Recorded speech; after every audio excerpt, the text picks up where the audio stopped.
internationally. The way that I got involved in ending human trafficking was actually through my husband. He wanted to fight the demand. I knew nothing about human trafficking, and as it turns out, in the city of Houston, the I-10 corridor is actually the most trafficked corridor in the United States just because of the way that it runs from here all the way to Florida and the border.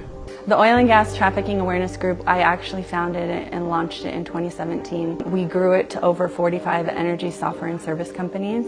In 2020, that was the culmination of the group, and I myself was actually having a personal struggle when I had a dream that the brain tumor had come back. My name is Alexandria Gerbasi, and I've overcome many obstacles in life, such as having an astrocytoma 2 times, having brain surgery 2 times. I actually have a scar on my head from here to here, and having to do all of that while being a mother to a 5-year-old the first time, and then a 13, 6, and 3-year-old the second time, being a wife, being an executive in the oil and gas industry, and just trying to be a human. If there's one word that I could use to describe Alex, it would be resilient, for sure. Overcomer, hard worker, absolutely amazing. So when I found out that I had to have surgery for a second time, I was very, very scared, because the first time I had surgery, which was on December 13th, 2011, it was a great surgery. I woke up and I stood up and I actually got married 2 weeks later. However, then I was actually told by a doctor that even though it was an astrocytoma, a grade 2, it would more than likely return in 5 to 7 years as a glioblastoma, which was the deadliest form of brain cancer. So I was very, very scared, and the unknown scared me. I was shocked when my surgeon touched my leg and he said, "Can you feel that?" And I looked at my leg and I said, "Move," and nothing happened. And it was the biggest trauma of my life. Can never describe it in words unless you have been there, which I hope no one will ever be. But it was a shock and it was a horror. And honestly, I wanted to die. I had no hope.